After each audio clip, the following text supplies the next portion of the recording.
நம்ம அவுள், பொட்டுக்கடலை, வேர்க்கடலை, தேங்காய், வெல்லம் இது 4 பொருள் இருந்தால் போதும். சிம்பிளாக ஒரு ஸ்வீட் செஞ்சிடலாம். வாங்க எப்படி செய்யறதுன்னு பார்க்கலாம். வேர்க்கடலையை நல்லா வறுத்து எடுத்துடலாம். இதுலேயே 1 கப் அவுளையும் போட்டு வறுத்து எடுத்துக்கலாம். இதுலேயே நம்ம இந்த பொட்டுக்கடலையும் போட்டு வறுத்து எடுத்துக்கலாம். அப்படியே வறுப்பட்ட வாசம் வருங்க பாருங்க. அந்த அளவு அப்போ எடுத்துடணும். சும்மா ஒரு 3 நிமிஷம் வறுத்து எடுத்தால் போதும். இப்போ ஸ்டவ் ஆஃப் பண்ணிவிட்டு இதை எடுத்துடலாம். எந்த கப்பில் அவுள் எடுத்துமே அந்த கப்புலேயே 1/2 கப்பு வெல்லம் சேர்த்துக்கலாம். 1/4 கப்பு தண்ணி சேர்த்துக்கலாம். வெல்லம் கரைஞ்சா போதும். இதுக்கு பாகுபதம்லாம் எதுவும் தேவையில்லை. வெல்லம் கரையட்டும். பாருங்கள் வெல்லம் கரைஞ்சிருச்சு. இப்போ ஸ்டவ் ஆஃப் பண்ணிடலாம். பாருங்கள் நம்ம வறுத்து வச்சு கடலை, அவுள் எல்லாம் சேர்த்து மிக்சி கப்பில் கொட்டிட்டோம். இதை 2 ஏலக்காய் போட்டு அப்படியே பொடி பண்ணிட்டு வந்துடலாம்.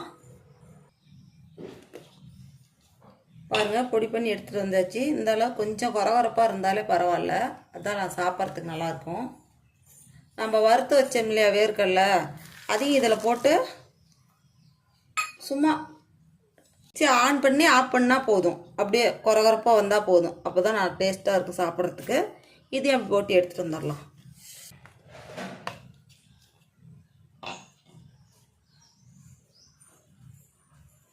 பாருங்கள் இந்த அளவுக்கு கொரகொரப்பாக இருக்கணும் வேர்க்கடலை. அப்போ தான் சாப்பிடும்போது வாயில் கடிப்படும் போது டேஸ்ட்டாக நல்லாயிருக்கும். வெள்ளை கரைச்சல அதில் வடிகட்டிக்கலாம்.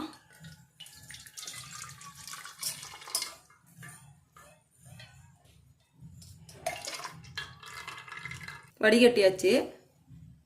சூடானா போதும். இது ரொம்ப கொதிக்கவெல்லாம் தேவையில்லை. பாருங்கள் சூடாகி வந்துருச்சு. இப்போ நான் ஒரு மூடி தேங்காய் துருவனது வச்சுருக்கிறேன். அதையும் இதில் சேர்த்துக்கலாம்.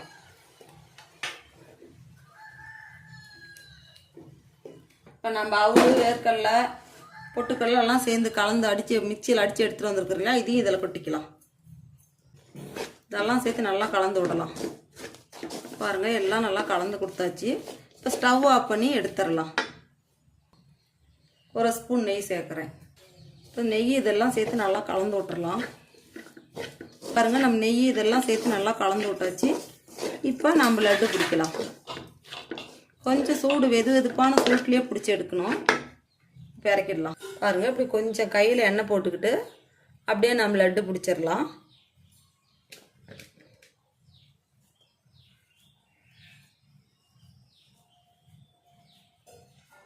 பாருங்கள் இத்தனை பெருசாக லட்டு பிடிச்சி எடுத்து வச்சிடலாம். பாருங்கள் அவுளில் செஞ்சுருக்கிற லட்டு சூப்பராக இருக்கும் சாப்பிட்றதுக்கு. இது போல் நீங்கள் ஒரு முறை செஞ்சு பாருங்கள்.